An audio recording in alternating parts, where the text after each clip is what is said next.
In just a few short days, we'll be in a bold new world. 2016. What will it be like? Will we have flying cars? Will a race of hyper-intelligent octopi storm our beaches and enslave humanity? Will we finally get to play Half-Life 3? I don't know, I'm not a wizard that can see the future, Dave. What I do know is that there's a metric ton of killer TV on the way. So, to help you guys prep for success this year, it's our resolution on the Dan Cave to tell you the very best TV you need to see in 2016. And now before you ask me, hey Dan, where's the X-Files on this list? I said new TV, so these will all be brand new series suggestions. Luke Cage. Sweet Christmas, am I excited to see the solo adventures of Marvel's Man of Steel.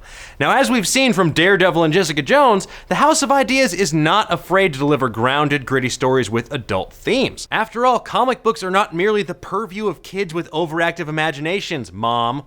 With showrunner Chio Hodari Coker's experience on crime dramas like Southland and Ray Donovan, Luke Cage is in supremely capable hands. And after seeing Mike Coulter's alternately steely and sweet portrayal of Marvel's Power Man on Jessica Jones, this may well be my most anticipated series of 2016. Sorry, Game of Thrones. Colony. Carlton Cuse and Josh Holloway helped to make binge-watching a thing back in the day on Lost, and now they're reuniting for Colony, a sci-fi drama about living in Los Angeles.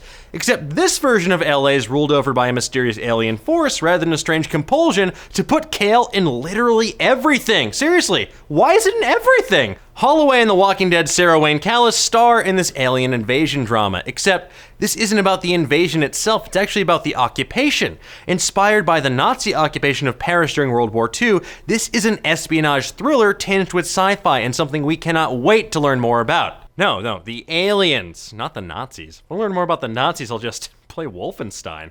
Angie Tribeca. Situated somewhere on the spectrum between Brooklyn Nine-Nine and NTSF SDSUV, Angie Tribeca is a new cop procedural satire created by Steve Carell and Nancy Walls. The show stars Rashida Jones as the titular Angie Tribeca, a 10-year veteran of the LAPD's elite RHCU, or the Really Heinous Crimes Unit. The first season's debuting during a 25-hour marathon on January 17th, so the true crime would be letting TBS return to a weird time loop of Seth MacFarlane reruns and enough commercials to make you beg for the sweet release of death.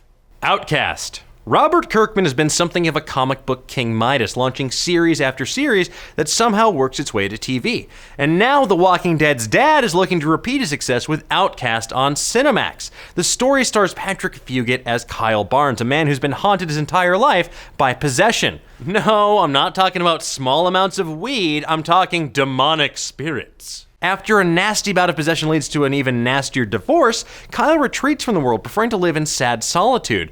Now, though, it's up to Kyle and a local reverend to exorcise the influx of demons before it's literally hell on earth. And guys, be honest, this is probably the only exercise-related resolution any of us are actually going to keep this year. Heyo! Westworld, described as a, quote, dark odyssey about the dawn of artificial consciousness and the future of sin.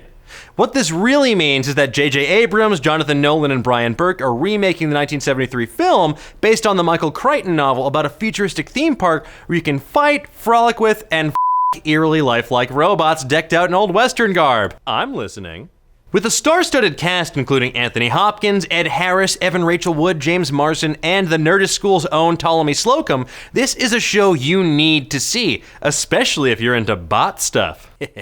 Bot stuff. The Shannara Chronicles. Call it MTV's answer to Game of Thrones, call it the most exciting fantasy series of 2016, but call it what it really is. Finally getting some freaking Terry Brooks on our TV screens. Set in a war-ravaged fantasy world filled with humans, druids, elves, and magic, the Shannara Chronicles follows a group of young heroes who must prevent the forces of darkness from overrunning the Four Lands and bringing about the end of days once and for all. You know, that may sound like a pretty top-line description, but this series ran for 26 books. I've only written 2 books. That is 24 more. I would literally die. Now, considering this stars 2 familiar Middle-earth faces in Manu Bennett and Jonathan Rhys-Davies, and actually filmed in Middle-earth, aka New Zealand, Shannara's fantasy credentials check out, so you should do the same when it premieres on January 5th. Not check out, check it out. Don't, like, zone out. That'd be so rude. Vinyl. Now, back in the day, if Mick Jagger and Martin Scorsese got together, I would assume they're doing all the cocaine on the eastern seaboard. Now I assume they're making great television, which is exactly what seems to be the case with HBO's Vinyl. Created by Boardwalk Empire creator Terrence Winter, Vinyl is a sex, drug, and rock and roll fueled drama set in the music biz in 1970s New York as a struggling record exec played by Bobby Cannavale tries to resurrect his label and find a hot new sound. Now, this is just a smattering of the awesome TV coming your way in 2016. Be sure to check out the complete guide that Alicia Lutz has assembled on Nerdist.com and let us know your most anticipated shows in the comments below. And while you're there, give us the best thumbs up of 2016. You still have a couple days to practice.